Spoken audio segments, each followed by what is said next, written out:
வணக்கங்க. இந்த வீடியோவில் நம்ம என்ன பார்க்க போகிறோம் அப்படின்னா, வெற்றி தரும் தமிழ் எண்கணிதம். தமிழ் எண்கணிதத்தை பற்றி தான் பார்க்க போகிறோம். இது எப்படி கால்குலேட் பண்ணணும் அப்படின்னா, தமிழ் மாதம் எத்தனாம் தேதியில் நீங்கள் பிறந்திருக்கீங்க அப்படின்னு உங்களுக்கு ஃபஸ்ட்டு தெரியணும்.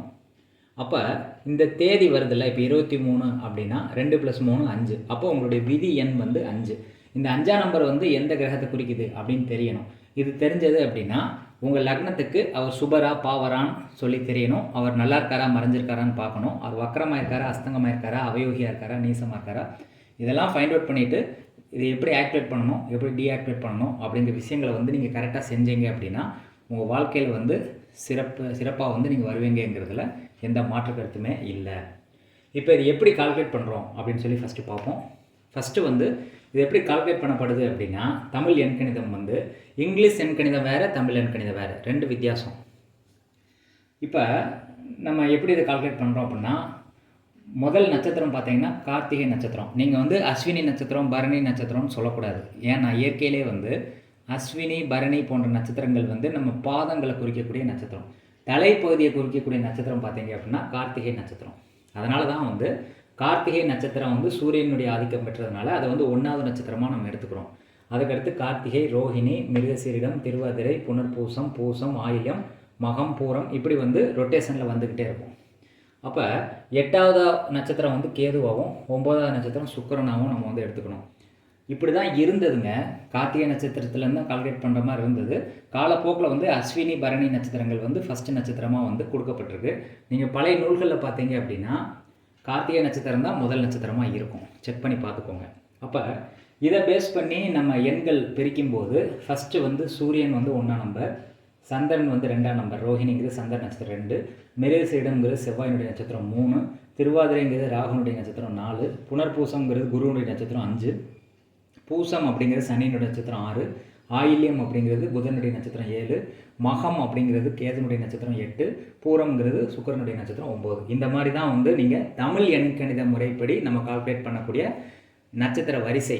அதை பேஸ் பண்ணி தான் இந்த கிரகங்களை வந்து நம்ம வந்து வரிசைப்படுத்தியிருக்கோம். இப்போ இதை பேஸ் பண்ணி தான் நம்ம வாழ்க்கை வந்து எப்படி தீர்மானிக்கப்படுது அப்படின்னு சொல்லி நம்ம பார்க்க போகிறோம். இப்போ ஒருத்தர் வந்து தை மாதம் 23ஆம் தேதி பிறந்திருக்காருன்னு வச்சுக்கோங்களேன். 23 கூட்டினீங்கன்னா 5ஆம் நம்பர் வரும். இதை தான் விதி எண் அப்படின்னு சொல்லி சொல்கிறோம். இந்த 5ஆம் நம்பர் வந்து எந்த கிரகத்தை குறிக்குதுன்னா குருவை வந்து குறிக்குது. அப்போ இவர் வாழ்க்கையில் வந்து எதை நோக்கி இவர் வந்து செஞ்சால் வெற்றி அடைவார் அப்படின்னா, எதை பேஸ் பண்ணி ஒரு வாழ்க்கை அமையும் அப்படின்னா, குருங்கிறது எதை குறிக்கக்கூடிய கிரகம்? வாத்தியார், பேச்சாளர், வழிகாட்டி. ஒருத்தருக்கு வந்து கைடன்ஸ் கொடுக்குறது, ஒருத்தருக்கு வந்து சொல்லி கொடுக்குறது, ஒருத்தருக்கு வந்து டீச்சிங் பண்ணுறது, அந்த வேலையை பார்க்குறது. இதுதான் வந்து குருவினுடைய வேலை. அப்போ இந்த குருவினுடைய கொடுப்பினை தான் இந்த ஆளுக்கு வந்து இருக்கும். அந்த தொழில் பண்ணும்போது ஒரு சிறப்படைவார் அப்படிங்கிறத நீங்கள் வந்து ஃபஸ்ட்டு புரிஞ்சுக்கணும். இதுதான் அவருடைய கொடுப்பினை. இப்போ அவர் எந்த லக்னத்தில் பிறந்திருக்காரு அப்படின்னு சொல்லி பார்க்கணும். இப்போ உதாரணத்துக்கு பார்த்தீங்கன்னா அவர் வந்து விருச்சிக லக்னத்தில் பிறந்திருக்காருன்னு வச்சுக்கோங்களேன். விருச்சிக லக்னத்துக்கு வந்து குரு எத்தனாம் அதிபதி? 2க்கும் 5க்கும் அதிபதி. 2வது வீட்டுக்கும் 5வது வீட்டுக்கும் அதிபதி. அப்போ அவர் கொடுப்பினை என்ன அப்படின்னா, 2வது வீடு சம்மந்தப்பட்ட விஷயத்துலையோ 5வது வீடு சம்மந்தப்பட்ட விஷயத்துலையோ இந்த குருவினுடைய வேலையை அவர் செஞ்சார்னா அவருக்கு வந்து வருமானம் கிடைக்கும். ஏன் அப்படின்னா விருச்சிக லக்னத்துக்கு வந்து குரு வந்து லக்ன சுபர். ஒவ்வொரு லக்னத்துக்கும் லக்ன சுபர் லக்ன பாவர் அப்படின்னு சொல்லி 2 விதமாக பிரிப்பாங்க. இப்போ உதாரணத்துக்கு நம்ம விதி எண் வந்து 5 வருது. இதுவே வந்து ஒரு லக்னத்துக்கு வந்து பாவராக வர்றாருன்னு வச்சுக்கோங்களேன். புரியுதா சொல்கிறது? லக்ன சுபராக வந்தால் தப்பு இல்லைங்க. இப்போ இதே வந்து வேறு லக்னமாக இருந்தால் குரு வந்து லக்ன பாவராக வர்றாருன்னு வச்சுக்கோங்களேன். அந்த டைமில் வந்து குரு வந்து நெகட்டிவ் ரிசல்ட்டை கொடுப்பாரு. அதனால் வந்து லக்ன சுபரா லக்ன பாவரான்னு பார்க்கணும். அப்படியே இருந்தாலும் குருவினுடைய கொடுப்பினை தான் ஒரு வாழ்க்கையில் வந்து அமையும். அதை எப்படி அமைச்சிக்கலாம் அப்படின்னு பார்க்கும்போது, ஃபார் எக்ஸாம்பிள் பார்த்தீங்கன்னு வச்சுக்கோங்களேன், குரு வந்து வலுத்து நல்ல இடத்துல இருந்தது அப்படின்னா அவர் சொந்த ஊர்லேயே வந்து பெரிய லெவலில் வந்து முன்னேற முடியும். இதுவே வந்து குரு வந்து மறைஞ்சிருந்தாருன்னு வச்சுக்கோங்களேன், 6, 8, 12 மறைஞ்சிருந்தார், லக்ன சுபர் தான், ஆனால் அவர் 6, 8, 12 மறைஞ்சிருந்தார் அப்படின்னா வெளிநாட்டில் போய் குருவினுடைய காரக வேலையை வந்து அவர் பார்த்தாருன்னா சிறப்படைவாருங்கிறதுல எந்த மாற்று கருத்துமே இல்லை. ஏன்னா தனஸ்தானம் 2ங்கிறதே குருவினால தான் வரப்போகுது. தனஸ்தான அதிபதி அவர். அதனால் வந்து வருமானம் வர்றதுக்கே குரு தான் காரணமாக இருக்கார். இப்போ இதே வந்து 6ஆம் அதிபதியாக குரு வந்தாலுமே வேலைக்காரகன், வேலைக்கு அவர் தான் காரக கிரகமாக இருப்பார். அப்போ எந்த இதாக வந்தாலும் அந்த வேலையை பண்ணும்போது சிறப்பாக இருக்கும் குருவினுடைய வேலை. ஆனால் இதில் கவனிக்க வேண்டியது குரு வக்கரமாக இருக்கா, அஸ்தங்கத்தில் இருக்கா, அவயோகியாக இருக்கா, நீசமாக இருக்கா அப்படின்னு சொல்லி பார்க்கணும். அப்படி அவயோகியாவோ அதே மாதிரி வந்து நீசமாவோ குரு இருந்தது அப்படின்னா அவருக்கு வந்து வக்கரமாக இருந்ததுன்னா நெகட்டிவ் ரிசல்ட் வந்து கொடுக்கும்.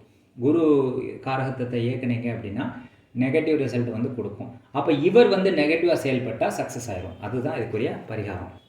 இப்போ ஒருத்தருக்கு வந்து நேர்வழியில் நீங்கள் வந்து சம்பாதிங்கன்னு சொன்னால் ஃபெயிலியர் ஆகுதுன்னு வச்சுக்கோங்களேன். குரு வக்கரமாக இருக்கவங்க நேர்வழியில் சம்பாதிக்காத, திருட்டுத்தனம் பண்ணு, போய் சொல்லு, எக்ஸ்போர்ட் இம்போர்ட் பண்ணு, அந்த மாதிரி திருட்டு வேலைகள் கலப்பட வேலைகள் நீ பண்ணுனா சக்ஸஸ் ஆயிரும்னு சொல்லணும் வக்கரமாக இருந்தால். ஆனால் இந்த தொழிலே வந்து பொய் சொல்லி இவர் பொழப்பு நடத்தினா கண்டிப்பான முறையில் வந்து இவருக்கு வந்து சக்ஸஸ் கிடைக்கும். குரு வக்கரமாக இருக்கிறவங்க, குரு அவயோகியாக இருக்கவங்க அந்த மாதிரி வந்து ரிவர்ஸில் வந்து எதிர்மறையான செயல்பாடு பண்ணும்போது கண்டிப்பான முறையில் சக்ஸஸ் ஆகும். எதிர்மறையான முறைனா வேறு என்ன மாதிரி பண்ணலான்னா, வெளிநாட்டு மக்கள் வேறு மக்களுக்கு வந்து இவர் ஹெல்ப் பண்ணுறாரு, அவங்களுக்கு வந்து டீச்சிங் பண்ணுறாரு அப்படின்னா கண்டிப்பான முறையில் வந்து அவருக்கு வந்து ஹெல்ப் நல்லது வந்து நடக்கும். அதாவது குரு வந்து விதி என்ன வரவங்களுக்கு வந்து அது நல்லது நடக்கும்னு சொல்கிறேன். இந்த குரு வந்து எப்போ ஆக்டிவேட் பண்ணக்கூடாது அப்படின்னா, குருவுக்கு வேதகனாக வருவாங்கள்ல, வேதகன் அப்படின்னா எதிரி. குருவுக்கு வேதகன் அப்படிங்கிறது வந்து சூரியன் தான். அப்போ வந்து குரு வந்து சூரியனுடைய திசையிலையோ சூரியனுடைய புத்தியிலையோ வந்து குருவை ஆக்டிவேட் பண்ணிங்க அப்படின்னா நெகட்டிவ் ரிசல்ட் வந்து கிடைக்கும். அதனால் வந்து குரு சம்மந்தப்பட்ட விஷயங்களை வந்து அந்த டைமில் ஆக்டிவேட் பண்ணக்கூடாது, டீஆக்டிவேட் பண்ணிடணும். டீஆக்டிவேட்னா என்ன? அதாவது ஆக்டிவேஷன் அப்படின்னா குரு சம்மந்தப்பட்ட விஷயங்களை நம்ம செஞ்சால் அது ஆக்டிவேஷன். குரு சம்மந்தப்பட்ட விஷயத்தை வந்து நீங்கள் செய்யாமல் நீங்கள் வந்து அதுக்கு எதிர்மறையாக செயல்பட்டால் அதுக்கு பேர் வந்து டீஆக்டிவேஷன். இப்போ குரு சம்மந்தப்பட்ட விஷயங்களை செய்கிறது அப்படின்னா குரு சம்மந்தப்பட்ட பொருட்களை நீங்கள் சாப்பிட்டீங்கன்னா ஆக்டிவேட் ஆகும். குரு சம்மந்தப்பட்ட விஷயங்களை இன்னொருத்தவங்களுக்கு கொடுத்தீங்கன்னா அது வந்து டீஆக்டிவேட் ஆகும். அது எந்த இடத்துல இருக்குது, எந்த பாவத்தில் இருக்குது அப்படிங்கிற பொறுத்து வந்து டீஆக்டிவேட் பண்ணணும். இது வந்து குருவுக்கு வந்து நான் வந்து எக்ஸ்பிளைன் பண்ணிட்டேன். இதே மாதிரி வந்து வேறு விதி என்ன வர்றவங்களுக்கு வந்து எந்த லக்னம் பார்த்து அவர் யோக சுபரா பாவரா அப்படின்னு சொல்லி பார்க்கணும். அவர் மறைஞ்சிருக்காரா வக்கரமாக இருக்காரா அதெல்லாம் பார்த்து அதுக்கேற்ற மாதிரி செயல்பாடு பண்ணும்போது கண்டிப்பான முறையில் வந்து வெற்றி கிடைக்கும். இந்த விதி எண், இந்த தமிழ் எண் கணிதம்ங்கிற கான்செப்டை ஏன் கொண்டு வந்தேன் அப்படின்னா, எல்லாரும் வந்து நியூமராலஜி அப்படின்னு சொல்லி இங்கிலீஷ் முறை இப்படி பார்க்குறாங்க. அதில் நிறைய தப்புகள் வந்தாலும் இந்த தமிழ் எண் கணித முறையை வந்து பாரம்பரியமாக நம்ம ஃபாலோ பண்ணலாம். பண்ணும்போது வெற்றி கிடைக்குங்கிறதுல எந்த மாற்று கருத்தும் இல்லை. அதனால் நீங்கள் தமிழ் மாதத்தில் எந்த தேதியில் பிறந்தீங்கன்னு பாருங்கள்.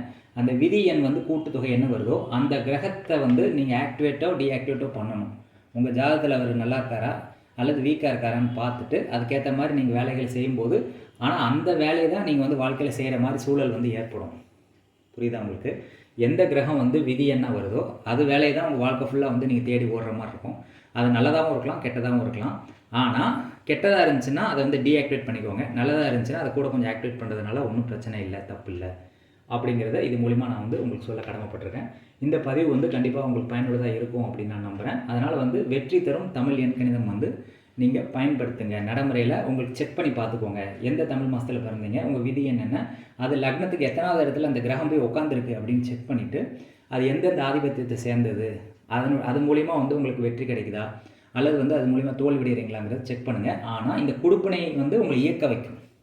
நீங்கள் எந்த கிரகமாக இருக்குதோ, இப்போ உதாரணத்துக்கு சனியாக இருக்கீங்கன்னா தொழிலுக்காகவே வந்து வாழ்க்கை அர்ப்பணிக்கிற மாதிரி வரும். விதி எண் 6 வந்தவங்க தொழிலுக்காகவே தன் வாழ்க்கையை அர்ப்பணிப்பாங்க. அதே மாதிரி வந்து 8ஆம் நம்பர் வரவங்களுக்கு வந்து ஆன்மீக ரீதியாகவே வந்து நிறைய வந்து அர்ப்பணிப்பாங்க. அந்த மாதிரி வந்து ஒவ்வொருத்துக்கும் ஒரு கொடுப்பினை இருக்குது. அது கண்டிப்பாக இயங்கும்.